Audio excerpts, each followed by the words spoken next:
J'ai une espèce de pratique depuis un certain temps sur les lieux les plus défavorisés qui sont, comme on disait tout à l'heure, le ZEP, les LEP, les maisons familiales en province, les IME, etc., sur un thème qui est absolument invraisemblable, qui est valeur des jeunes aujourd'hui par rapport aux valeurs des résistants.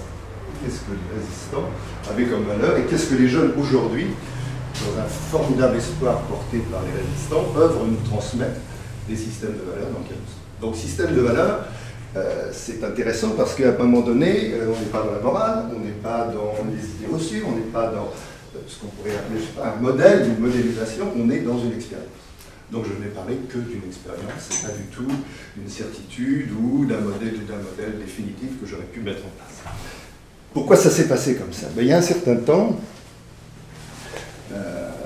des résistants, des grands résistants. On est des grands résistants, ils détestent qu'on les appelle des grands résistants, dont Raymond Braque, Lucie Aubrac et un autre grand résistant qui s'appelle Serge Ravanel, ont eu l'idée de transmettre cet esprit de résistance. Alors, pour des psychanalystes que vous êtes nombreux ici, je dirais que ce n'est pas la résistance contre, mais que c'est plutôt la résistance pour. Parce qu'il est tout à fait possible de résister pour quelque chose, de résister contre quelque chose.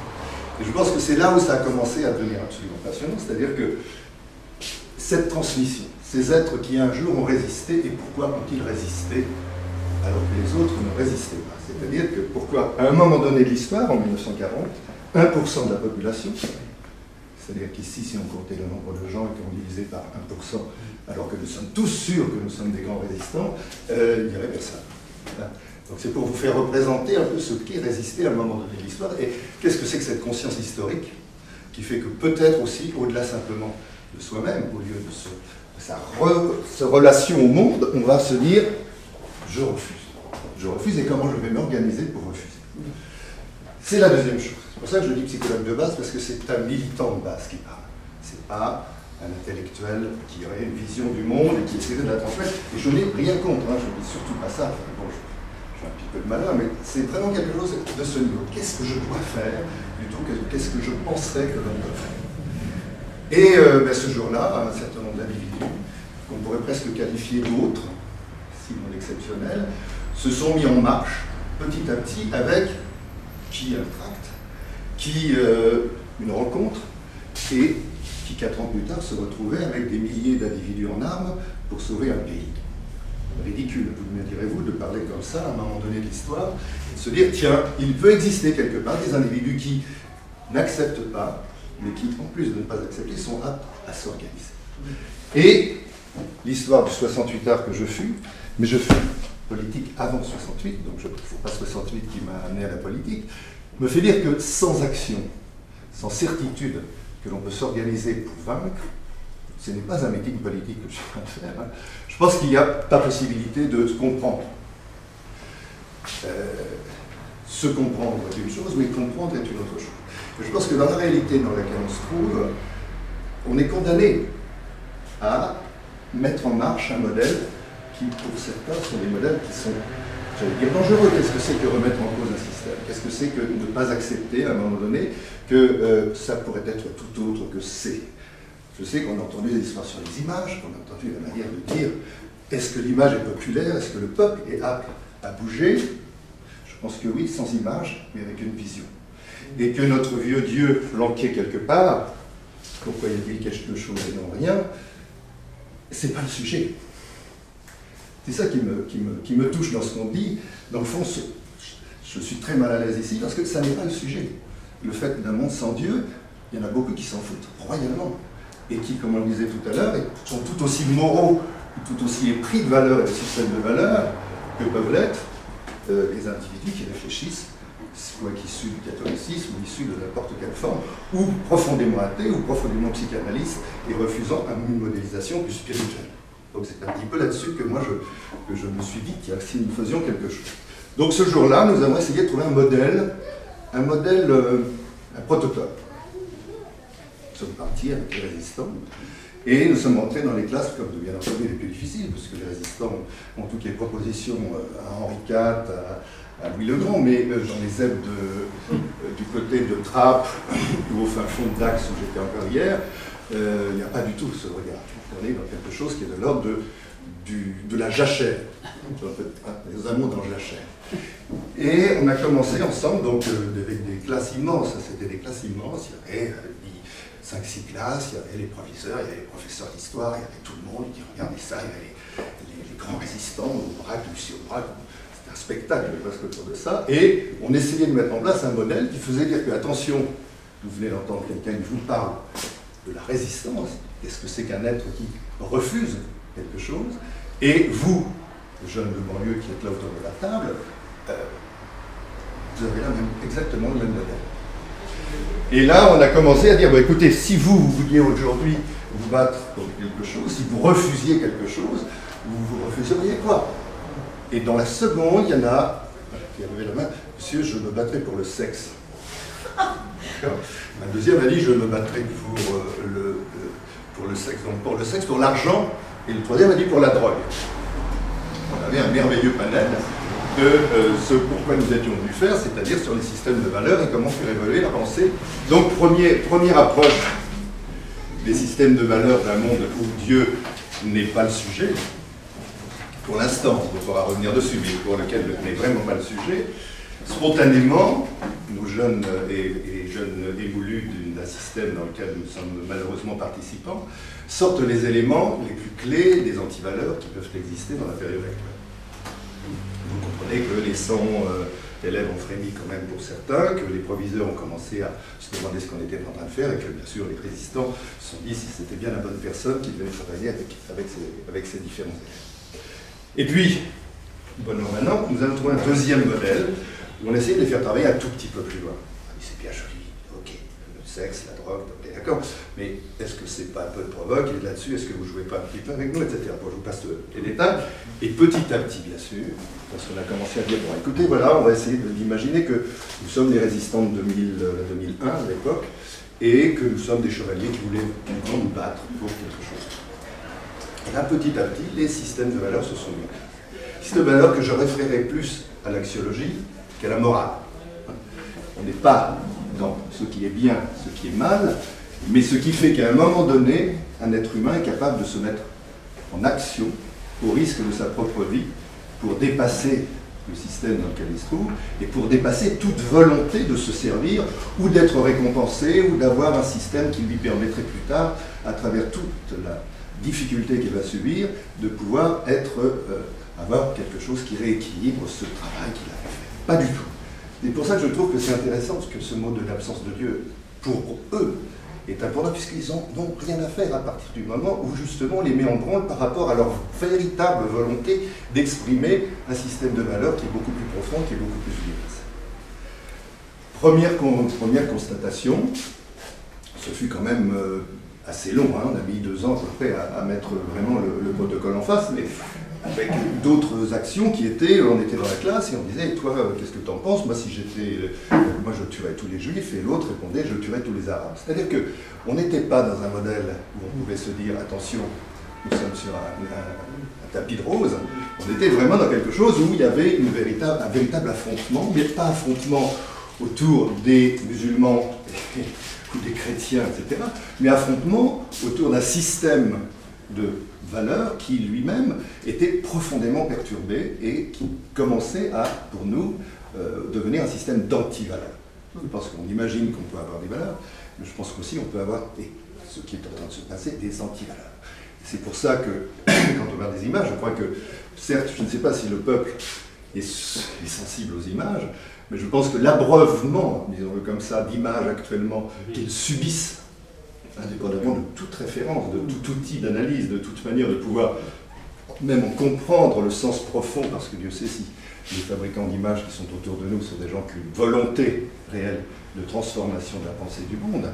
On va revenir sur le petit morceau de cerveau disponible pour Coca-Cola, mais c'est une volonté terrible. Et on s'aperçoit que dans ce monde qui n'est pas sans sens pour les jeunes d'aujourd'hui, mais qui manque de sens parce que personne n'est actuellement apte à leur proposer quelque chose en tant qu'adultes qui représenterait pour eux une identification possible à un sens réel.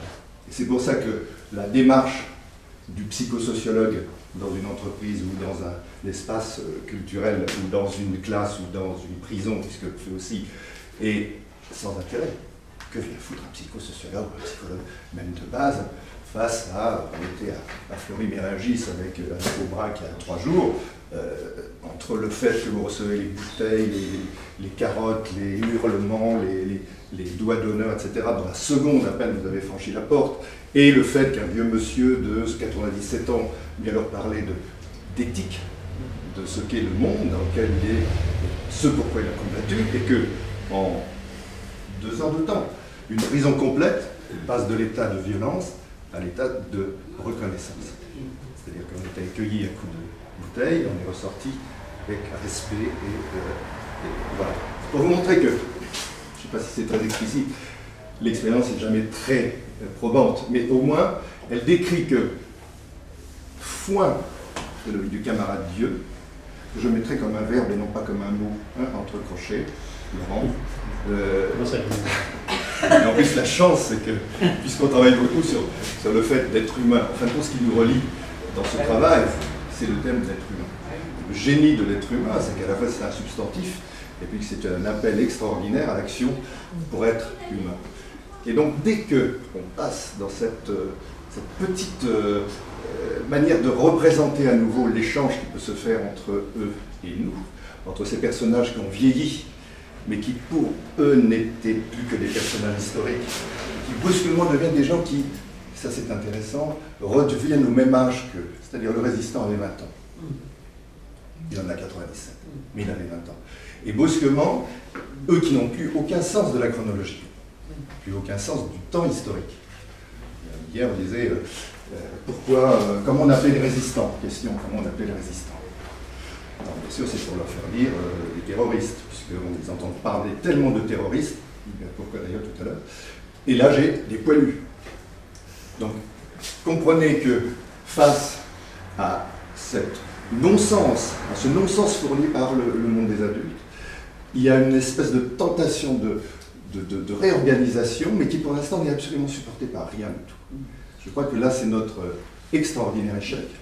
Je dis nous parce que je ne vous mets pas dedans, mais je pense que c'est ce temps de l'histoire, ce temps de la civilisation où, un jour, les adultes n'ont plus été les porteurs ou les moteurs d'un sens pour les jeunes d'aujourd'hui.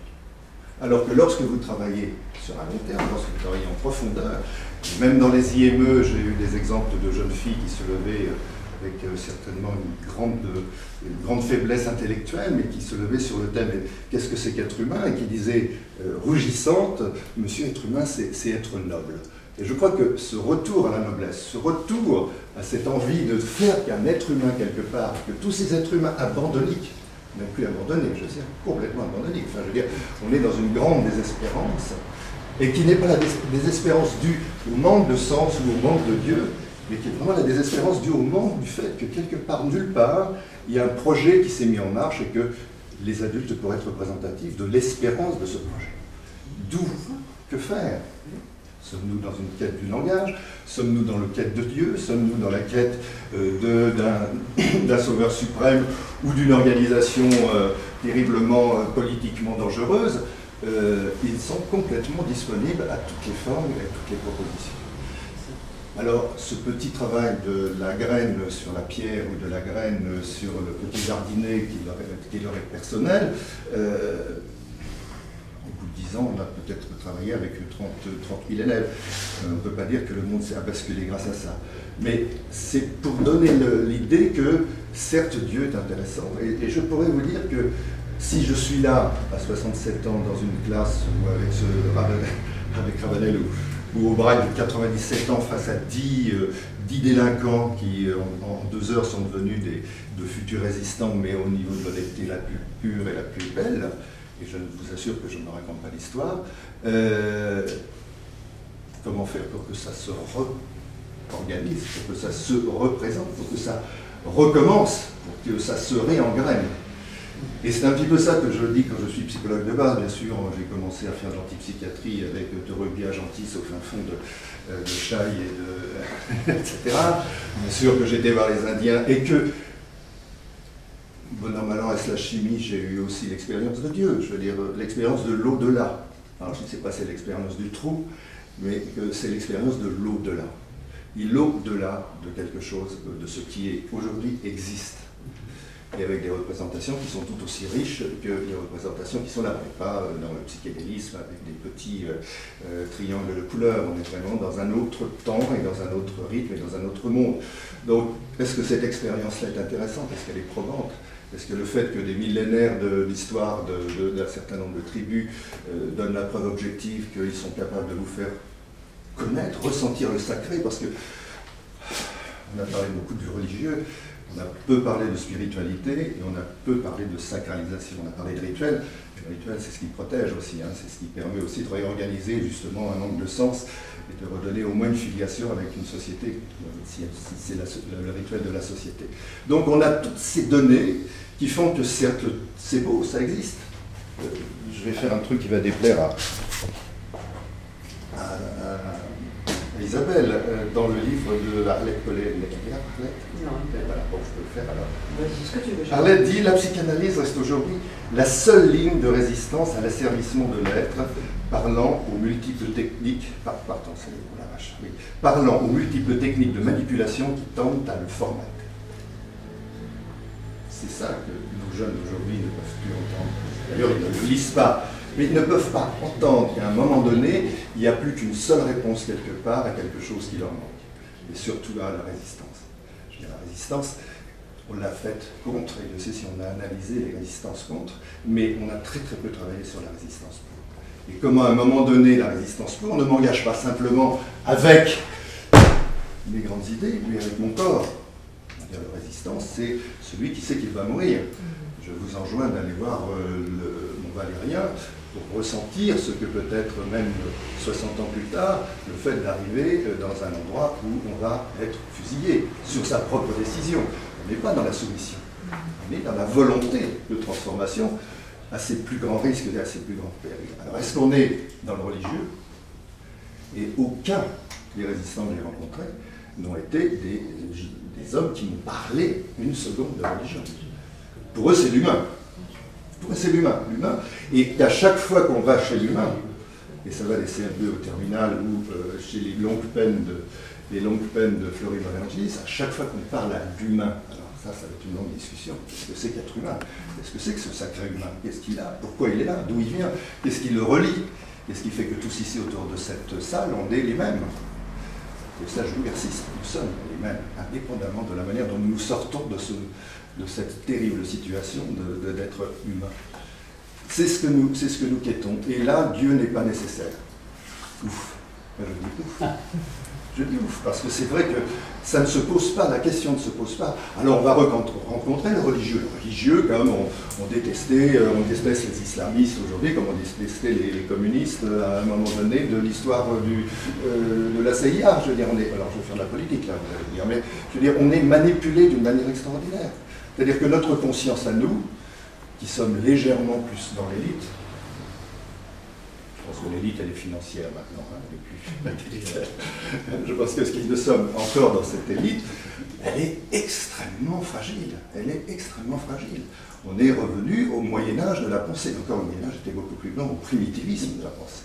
Je veux dire, on est plus dans qui va nous manger et comment allons-nous être mangés, ou allons-nous nous défendre d'être mangés, plutôt que de se dire comment allons-nous faire pour penser le réel, ou pour penser Dieu, ou pour penser son absence. On l'a évacué. Nous ne l'avons pas évacué. Nous sommes encore de fervents reliés à l'histoire de l'humanité, reliés à l'histoire de la religion qui fait partie de l'histoire de notre humanité, hein, plus que de l'humanité. Mais eux ont perdu ce territoire.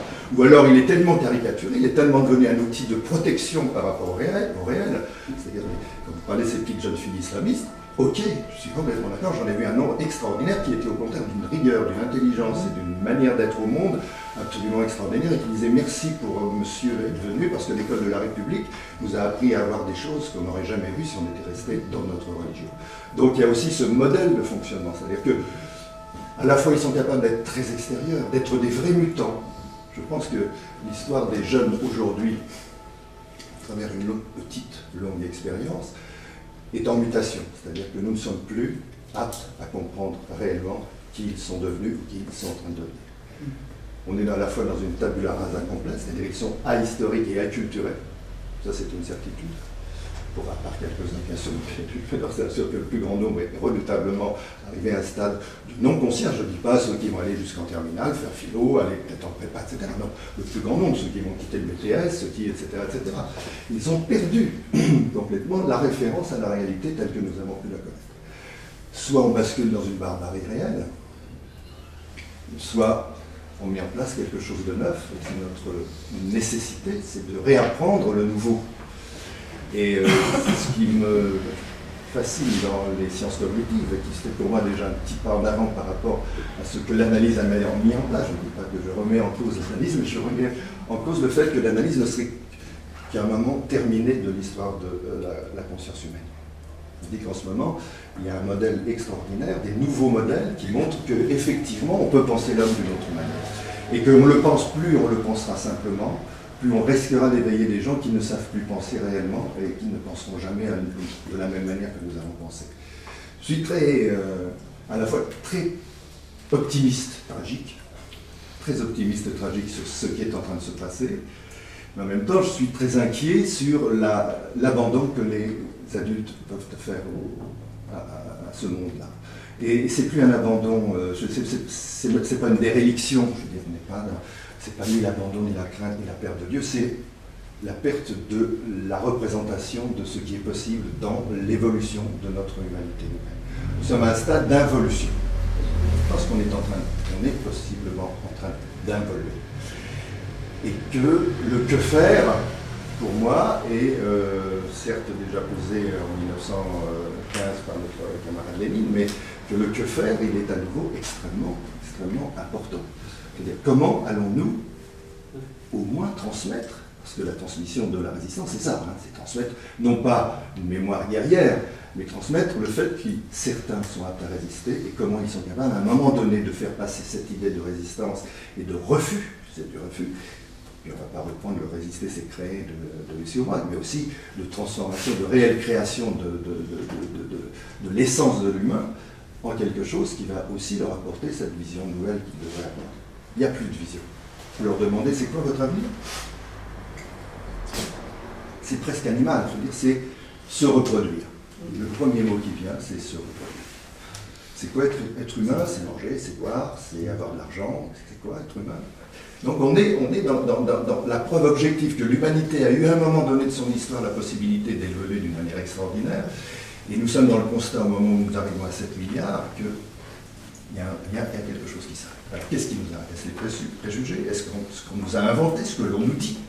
Est-ce que c'est ce monde qu'on imagine comme fini ou comme on représente comme fini qui nous oblige à penser comme il faut qu'on pense? Il est temps de résister à nouveau. Je crois qu'on doit aussi rentrer en résistance avec nos outils. Et que nous ne sommes plus une élite, nous sommes une espèce de...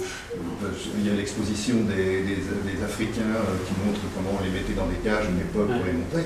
Je veux dire, on n'est pas loin de bientôt devenir ceux-là même qui sont derrière les barreaux. Ce qui m'intéresse, c'est effectivement, et je ne l'avais pas pensé même avant de venir, que le sujet n'est pas Dieu. Et que je trouve que c'est intéressant, parce que c'est plus un monde sans Dieu, c'est un monde où Dieu n'est plus utile dans la manière de faire, dans l'urgence de la nécessité de transformation et de résistance.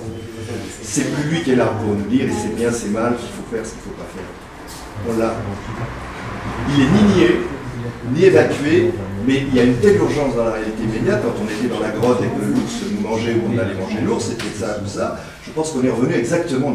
Après, on a peut-être été brûlé des feux, on s'est agenouillé pour remercier Dieu parce que nous, une espèce d'entité ou la nature, etc. Et on est au degré zéro, vous l'avez dit, on est au seuil de la barbarie. On est au seuil. Je me rappelais en préparant mon petit conseil tout à l'heure que, vous savez, ce titre socialiste n'est pas à Paris. Aujourd'hui, on s'est tenté de dire, je ne sais pas quoi ou à Paris, mais justement quelque chose qui relierait. Alors vous dites être humain, tout à fait d'accord, et si la religion, ça veut dire religare, c'est bien essayer de créer du lien. Mais on est au seuil de la barbarie. Les choses aussi intelligérées, c'est aussi des choses entre elles. Oui, mais en tout cas, créer, lutter contre cet émiettement total qui est au seuil de la barbarie et qui nous corner. Ça, je suis d'accord avec voilà, vous. donc c'est une pauvre expérience qui relate auprès de gens... oui, la FIAC, bah non, je vais dire que simplement quand on parle de n'importe quel artiste, machin est né en 75 à Saigon, il vit à travailler à Berlin et New York pour cette œuvre colossale, machin, il est venu nous voir, etc. On s'en fout. On s'en fout. Non, je veux dire, on se fout que David Nour, qui est né aussi à Téhéran en 1976 et qui travaille à La Haye en Hollande. Je veux dire qu'on s'en fout. Mais ce qui fait qu'on s'en fout, mais qu'est-ce qu'il montre? Je ne sais pas si vous êtes tous allés à la FIAC. Je veux dire, cette quête du sens a quand même perdu beaucoup de données. Je veux dire, on est là dans la nage du commerce absolu. Enfin, je veux dire, c'est-à-dire que quand vous parlez des représentations de l'idolâtrie, je veux dire, notre idole, elle est là. Enfin, je veux dire, et l'art est un des éléments d'idole. C'est pour dire que... Bon, alors est-ce que le travail, c'est un travail d'éveilleur? Est-ce que à travers votre... Est-ce que la psychanalyse... Alors, la vraie question, pour moi, maintenant, est-ce que la psychanalyse est un outil d'éveil? Oui. Voilà, non, mais moi je pose la question. Absolument. Je pense que pour l'instant c'est un outil qui résout quelques situations complexes. Mais si c'est un outil d'éveil, alors là.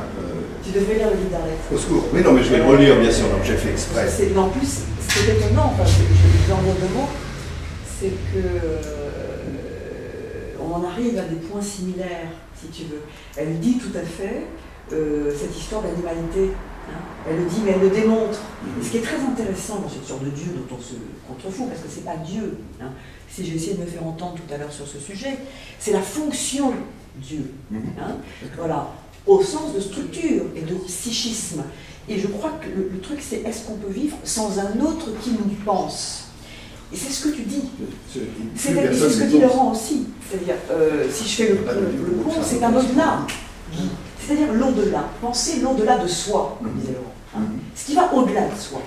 C'est, quand tu dis des humains qui pensent, la jeunesse par exemple, c'est aussi les penser eux. C'est-à-dire qu'ils se sentent pensés par nous.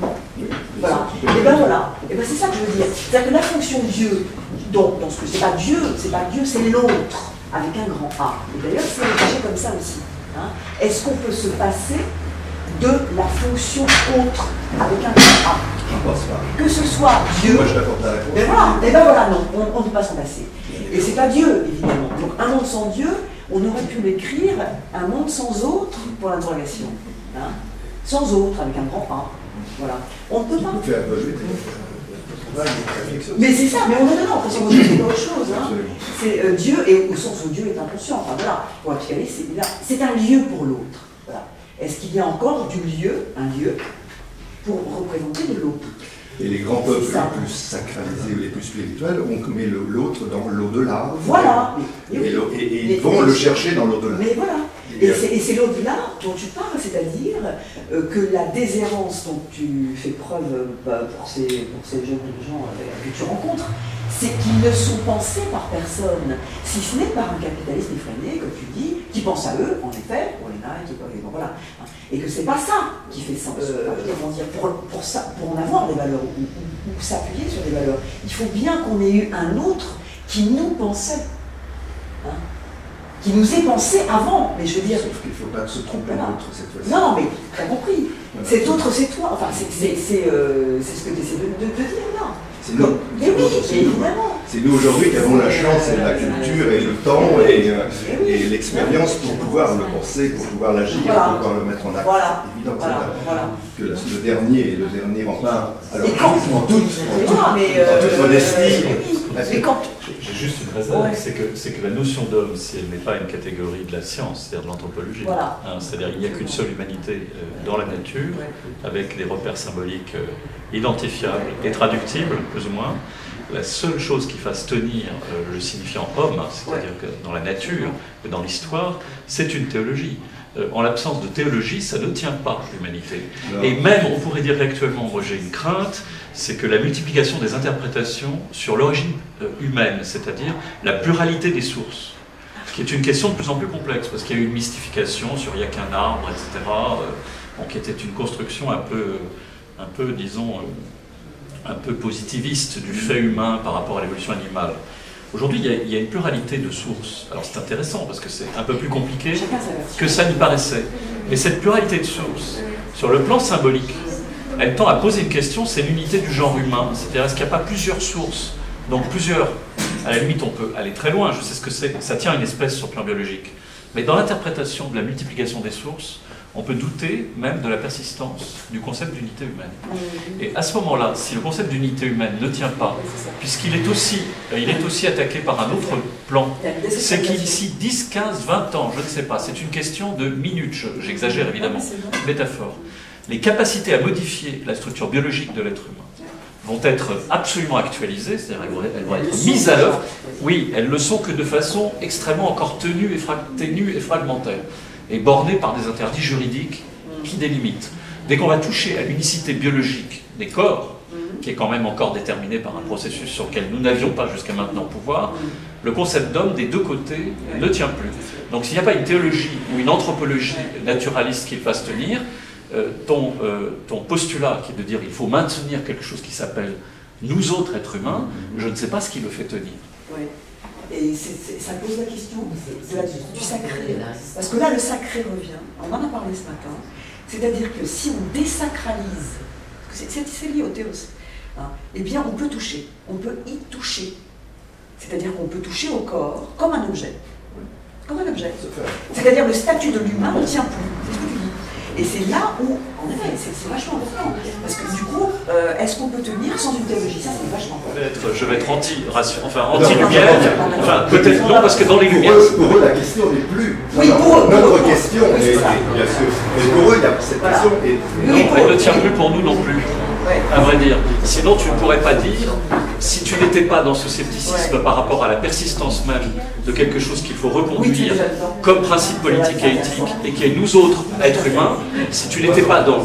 Ça ne marche pas. C'est parce que, pour toi aussi, et pour moi aussi en tant qu'intellectuel rationaliste, l'hypothèse théologique ou la mention du théologique ne tient plus, que toi-même, tu es dans le doute par rapport à la possibilité de continuer sur le plan politique, juridique ou éthique, cette perspective d'une unicité humaine qui est plus éthique, d'ailleurs, dans ton discours, que politique, et qu'anthropologique et que juridique. Voilà. Et c'est parce que, justement, ce postulat qui était dans la pensée des Lumières, qui est lié au progressisme historique, qui était le déisme à la place du théisme, je rappelle, c'est parce que ce postulat déiste, laïque, c'est-à-dire d'une rationalité laïque, etc., qui tient le discours anthropologique et le discours juridique, les droits de l'homme, etc., c'est parce que ce montage-là est défait que ton postulat d'une humanisation toujours à venir et qu'il faut maintenir, même comme militant, même comme homme de l'engagement, même comme projet philosophique et humaniste, reconduit dans les catastrophes du XXe siècle, est d'une fragilité terrible. Donc évidemment, je ne vais pas personnellement proposer de reconduire une doctrine théologique, mais c'est bien la question que tu poses. C'est la question. Et je pense, Guy, que quand tu arrives dans une prison, parce que finalement on peut se demander si ce qui fait fonction quand vous arrivez, vous faites jeter une bouteille, tout à coup vous ressortez, il y a quelque chose qui se passe.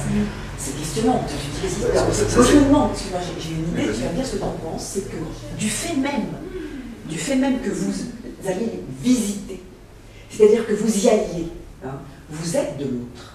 C'est-à-dire que vous êtes des êtres humains en train de les penser. Oui, mais maintenant, tu vois, Elisabeth, c'est pas n'importe quel autre. Non, mais quand je parle d'Aubrac, qui est capable face à 10 types qui sont vraiment des violeurs, des dealers, des machins. Mais ils sont pensés. Qui d'un seul coup se retrouvent, et surtout aussi retrouvent leurs valeurs. C'est-à-dire que quelqu'un de grande valeur vient leur parler. Voilà. Donc brusquement, ils oui. retrouvent un miroir de ce qui pourrait être de petit.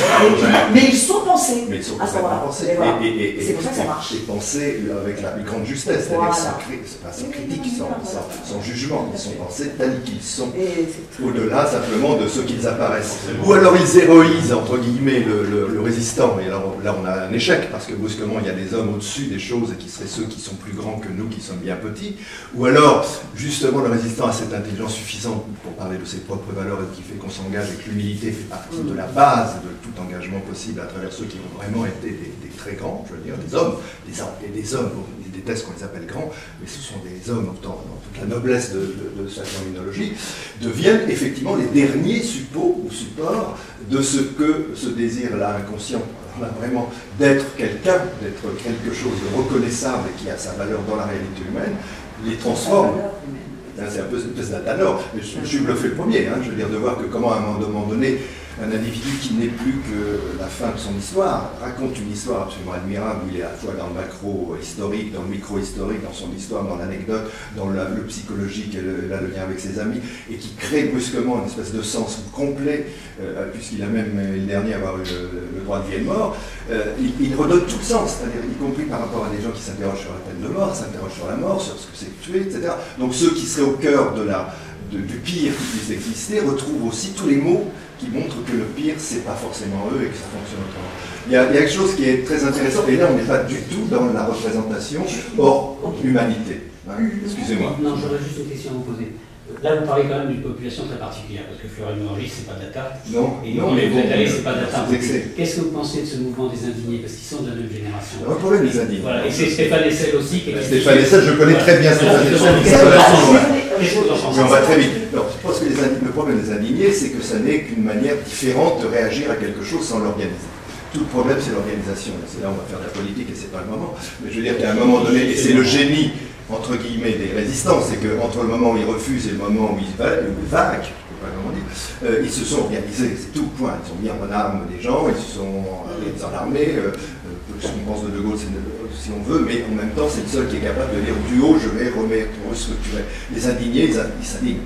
Mais c'est pas possible, nous sommes 1%, il y a 1% qui subit, qui gagne, et là, 99%. Ça, on n'est pas dans l'organisation. C'est la différence entre vous et moi, qui est plutôt quelqu'un qui ne fait pas de politique. Je pense que la dernière manière d'aller vers le monde, c'est de se replonger dans l'action politique. Mais sauf que vous voyez bien que les jeunes qui ont démarré la révolution tunisienne étaient organisés, mais organisés par Twitter, par Facebook et par compagnie, et les gens sont en train de s'organiser sur ce mode, qui est un mode numérique, mais il ne faut pas le sous-estimer. Non, il ne faut pas le sous-estimer. Non, c'est pas notre monde, moi je l'utilise aussi, je suis dans le même monde. On est dans un outil, moi qui ai organisé des manifestations, c'était autre chose. Donc on est dans quelque chose où en un quart de seconde aussi, vous mettez, je termine là-dessus, oui, juste, tu mets le bon son dans le bon haut-parleur et c'est la planète entière qui est au courant. Donc soyons extrêmement optimistes. Bon, merci.